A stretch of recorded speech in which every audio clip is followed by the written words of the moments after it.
सुबह होने में अभी कुछ ही वक्त बचा था। दमयंती अपनी साधना में लीन थी।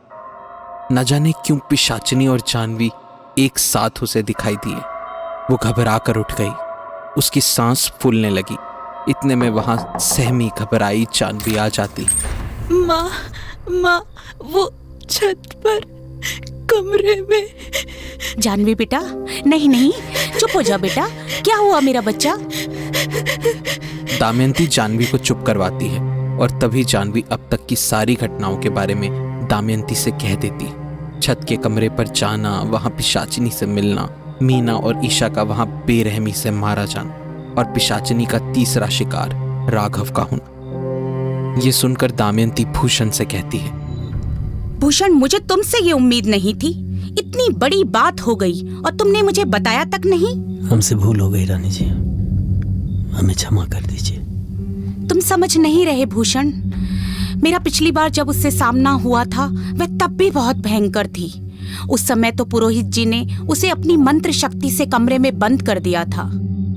इतना कहकर दमयंती सीधा अपने गुरुजी और इस राजवंश के पुरोहित जी के पास इस समस्या के समाधान के लिए निकल पड़ती है। दूसरी ओर जानवी भूषण काका से अपनी सभी गलतियों के लिए क्षमा मांगती है। काका, मुझे माफ कर दीजिए। मेरी वजह से माँ ने आपको डांटा। काका, माँ ये सब क्या कह रही हैं? मुझे तो कुछ समझ नहीं आया।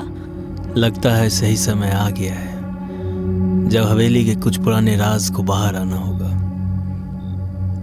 वो पिशाचिनी कोई और नहीं, आपके पिता देव प्रताप की पहली पत्नी है। आपके दादाजी हमेशा से इस शादी के खिलाफ थे। ये विवाह नहीं हो सकता। पर आपके पिता पर उस औरत ने जाने कौन सा जादू कर दिया। मैं उससे प्रेम करता हूँ पिताजी। आपके पिता ने आपके दादाजी के मर्जी के खिलाफ उससे विवाह कर लिया। विवाह के बाद ही उसने अपने रंग दिखाने शुरू कर दिए। वह एक तंत्रिका थी। उसने अपनी तंत्र साधना के लिए हवेली के ऊपरी वाले हिस्से पर एक कमरा बनवा लिया। उस पर जैसे कोई भूत सवार था। फिर कुछ ही दिनों के बाद गांव में अजीब अजीब घटनाएं घटने लगी। आपके दादा और पिताजी समझ चुके थे ये सब उसी तंत्र साधना के कारण हो रहा है।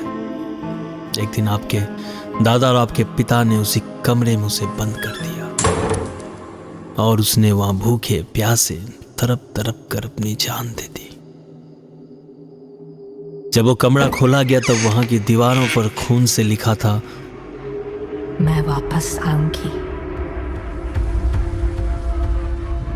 इस घटना के कुछ दिन बाद सबका जीवन अपनी जगह पर सामान्य तरीके से लौट चुका था। शायद ये आने वाले तूफान से पहले की शांति थी। वो कुलक्षणी पिशाचिनी बनकर लौटी। उसने आपके दादाजी और मेरे बड़े भाई को आपके पिताजी और मेरी आंखों के सामने ही मार डाला। किसी तरह मैंने पुरोहित जी को समय पर बुलवा लिया। पुरोहित जी अपने एक शिष्या के साथ हवेली पहुंच गए। त्रिकाल रक्षाय नमः। हमारे पास समय बहुत कम है पुत्री, किंचित भी देरी मत करो। मेरा कमंडल लाओ।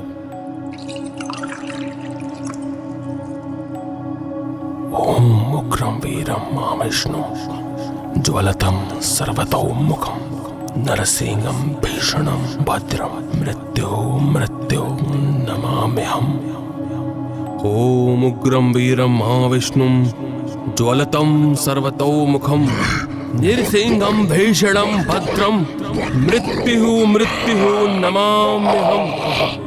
जो मांग रही है सो पाएगी। अभी इसी क्षण इसी हवेली के इसी कमरे में तू सदैव के लिए बंद हो जाएगी। उन्होंने अपनी मंत्र सिद्धि से उस पिशाचिनी को उसी कमरे में फिर से कैद कर दिया। पुरोहित जी ने जाने से पहले अपने उस शिष्या से कहा, दमयंती, इस हवेली को तुम्हारी जरूरत है पुत्री।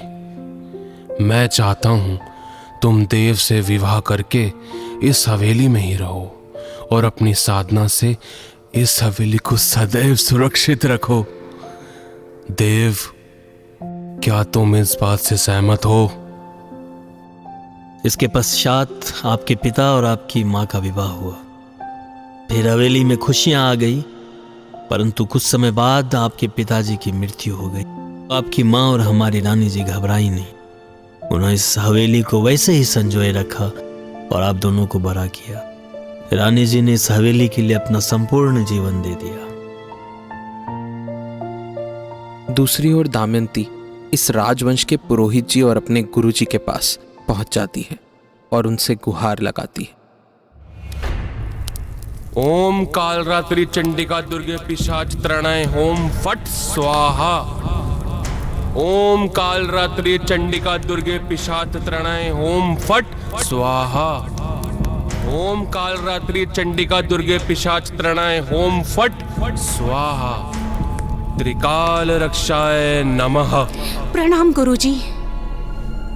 मुझे पता था तू आएगी। जो बरसों से सोई हुई थी वो जाग गई है। जागी नहीं, उसे जगाया गया है। तेरे किसी अपने ने ही उसे बुलाया है। जानवी से भूल हो गई गुरुदेव। अब वो काली शक्ति मेरे राघव की बलि चाहती है। पिशाचनी है वो, एक श्रापित आत्मा जिसने अपने जीवन में लोभ, क्रोध और पाप किया था। उसकी मृत्यु असमय और दर्दनाक हुई। अब वह इस रूप में अपने पापों का फल भोग रही है। वह शिकार करती है दमयंती, कमजोर आत्मा को अपने वश में कर लेती है और उनकी ऊर्जा चूसकर अपनी शक्ति बढ़ाती है। पिशाचनी उन लोगों को अपना शिकार बनाती है जिनके मन में भय या लोभ हो। याद रखो पुत्री, यह केवल भारी शक्ति से लड़ाई नहीं है, ये तुम्हारे मन और आत्मा की परीक्षा भी है। सच्चाई और धर्म के मार्ग पर चलोगी तो कोई भी बुराई तुम्हें छू नहीं पाएगी। कृपा करके हमारी रक्षा कीजिए गुरुदेव। तेरी सहायता मैं नहीं, स्वयं अग्निदेव करेंगे। शंभू। आज्ञा गुरुदेव। दमयंती, मुझे खेद है कि मैं स्वयं तुम्हारी सहायता के लिए उपस्थित नहीं रह सकता, परंतु मेरे आशीर्वाद स्वरूप इस लड़ाई में शंभू तुम्हारी सहायता करें। जय जय जय अनंत अविनाशी, करत कृपा सबके घटवासी। दुष्ट सकल नित मोहि सतावे, भ्रमत रहो मोहि चैन न आवे। त्राहि त्राहि मैं नाथ पुकारो, यह अवसर मोहि आन उबारो। लै त्रिशूल शत्रुन को मारो, संकट से मोहि आन उबारो। पुरोहित जी की बातें दमयंती के लिए समझना थोड़ा मुश्किल हो रही थी। वह शंभू को लेकर वहां से चली गई। और क्या शंभू के साथ मिलकर दमयंती अपने परिवार को इस बड़े संकट से बचा पाएगी? क्या पिशाचिनी का अंत हो पाएगा? जानने के लिए सुनते रहें पिशाचिनी, एक लोभ की कहानी, सीजन 1। शंभु शंकर शिव प्रलयंकर, अति बलबीर सुधीर भयंकर। डम डम टिमिक टिमिक डम डम डम, हर हर हर शिव हर हर शंकर।